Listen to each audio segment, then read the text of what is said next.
이번에 재앙은 다 도심에서 일어났더라고. 그래서 강남역 비롯해가지고 예, 뭐 서초, 그렇죠. 동자. 그리고 우리나라 고위 공무원이 제일 많이 사는 데서 음, 일어났어요. 그래서 공무원들한테는 아주 그 뼈아픈 학습 기회가 됐을 학습 걸로 기회가 봅니다. 됐다. 예, 학습 기회가. 그 말씀은 이번에 이 폭우 사태에 대해서 정부가 제대로 대응을 했냐? 음, 특히 지도자, 음, 리더가 제대로 이 상황을 파악하고 장악하고 음. 지시를 제대로 내렸냐? 이 문제를 들여다봐야 될 것 같아요. 아니 그런데 네. 행동 하나하나 말 한마디 한마디를 평가하는 게 참 저는 허무하다.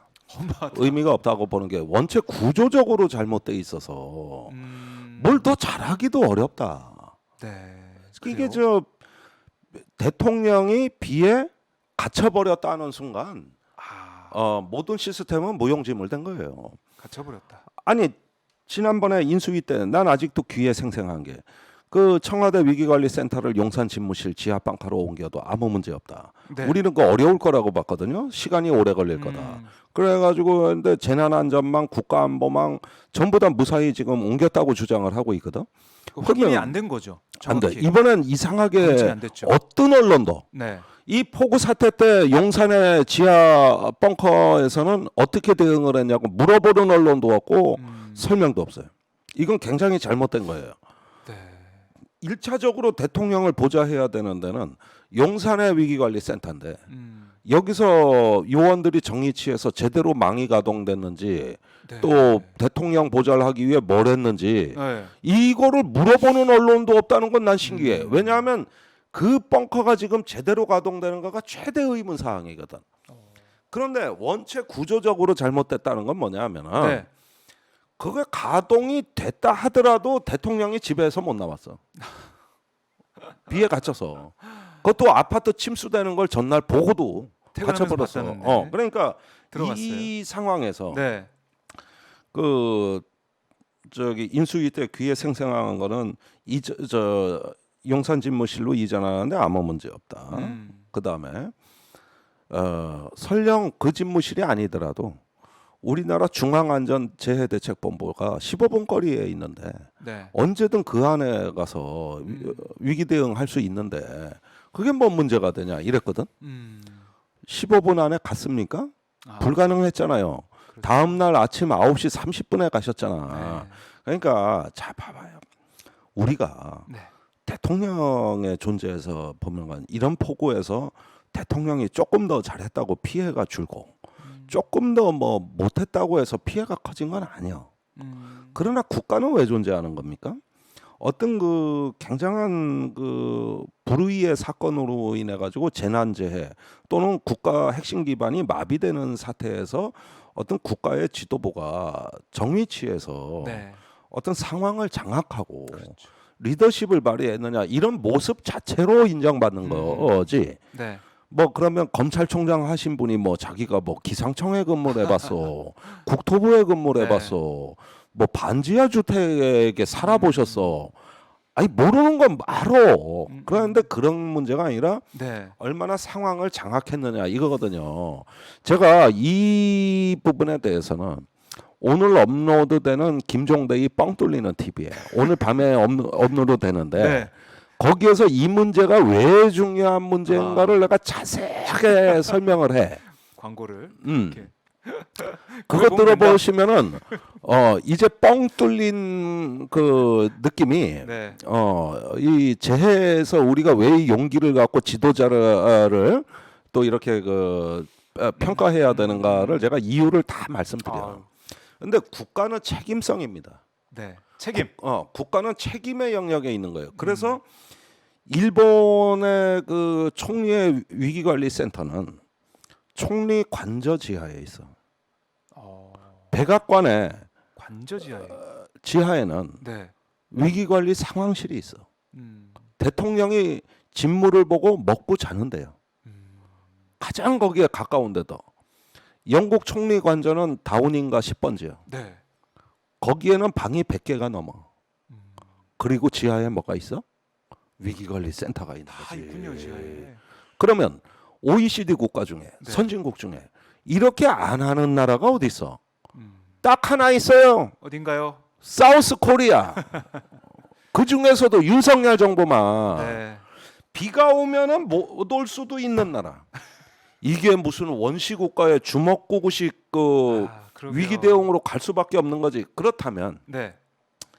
비가 와서 못 온 순간에 그 대비해 가지고 대통령실 경호실이 마련한 보안책이 뭐였어요? 이동. 이동 버스에다가 국가 지도 통신망 버스를 24시간 대기하고. 그래요. 그거 이제 따라다니면서 뭐 한다 그랬죠. 그 버스가 물 속에도 가? 비 오니까 못 가네. 물 속에 가는 건 수륙 양용 장갑차만 가. 또 우리나라 K2 전차. 그렇네요. 그 폴란드에 수출한다는 거. 네. 그 물 속에서도 가 전차가. 그래요. 음. 좋네요. 근데 완전히 이게 무너져 내려버려 가지고 윤석열 대통령이 얘기했던 문제 없다라는 게 문제가 있는 걸로 판명이 났고, 근데 한덕수 총리 그런 얘기 하더라고요. 아크로비스타 거기 사저에 예. 지하 벙커 수준으로 다 돼 있다. 뭐 문제 없다 참. 이렇게 이른바 뭐 실드를 쳤는데. 근데 예.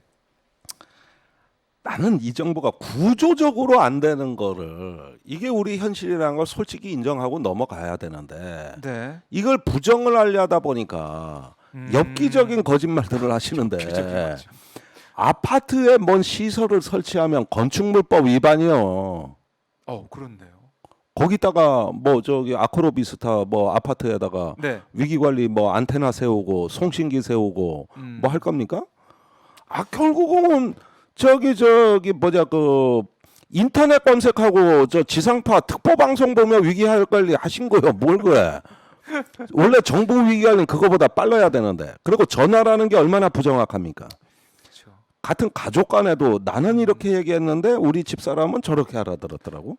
그래서 만나가지고 눈을 보면서 그 뉘앙스를 느끼면서 얘기하는 건데. 그래서 네. 그런 어떤 그 대면과 요즘은 전화가 아니라 데이터로 위기 대응하는 시대예요.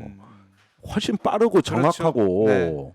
데이터로. 간명하고 상황을 장악하는 거거든요. 네. 그게 전화로 쉽습니까? 아, 그다음에 뭔 지시를 했다. 다 좋아. 뭐 그렇게 할 수도 있어.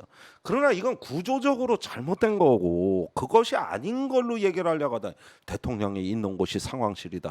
그러면은 저기 우크라이나 전쟁 왔을 때 젤렌스키 대통령이 그 지하에 미하일 페보로프 그 디지털 혁신부 장관하고 딱 있어서 디지털 우크라이나 앱을 딱 켜니까 공무원의 51%가 로그온이 돼가지고 모든 공무원 대기 조치하고 그 다음에 저기 휴대폰으로 밖에 나와 촬영해서 끝까지 항전하겠다 그러고 이래서 망해가던 나라를 구했지. 맞아요. 그런데 만약에 젤렌스키가 네. 미사일 날라오니까 다 집에서 꼼짝하지 말고 우리 전화로 하자 이랬어봐. 망하는 거요. 그러니까 이게 망하는 거라고. 대통령이 지금 어디에서 뭐 하고 있다는 걸 알려주는 네. 그것이 하나의 책임의 영역이 되는 것이지. 젤렌스키 대통령이 뭐 잘 싸웠습니까? 솔직히 국민이 잘 싸웠지. 그렇죠. 그러니까 이런 면에서 하나의 국가의 기능이라는 걸 한번 보자고. 네. 우리가 어떤 면에서는 하나의 정의치하면서 상황을 장악하고 빈틈없이 바꾸나 이런 정도의 인상을 주면은 위기 관리는 된 거예요. 네. 근데 다음 날 이제 얼마나 급해가지고 이제 또 부지런히 다니고 그걸 메시지로 어떻게 하다가 대통령이 있는 곳이 상황실이고 거짓말 싹싹 해대고 그다음에 15분 거리 고여기는 싹 구렁이 담 넘어가듯 하고 네. 대통령 지하실에 지하 벙커는 어떻게 가동됐는지 설명한다. 시스템에 대한 설명이 없잖아.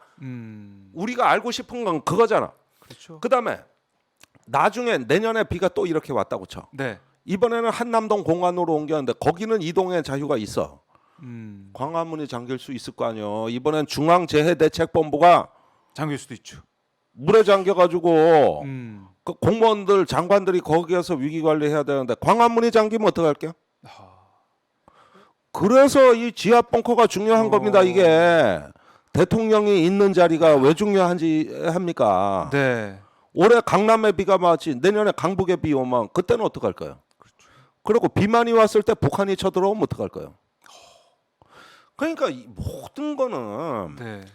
굳이 무슨 피해가 더 있었다 없었다 이게 윤석열 책임이다 아니다 이런 원시적인 정치 공방을 하자는 게 아니라 국가의 안위, 네. 정부의 책임성, 그다음에 유능한 거버넌스 이런 모습의 현대적 우리가 그 네.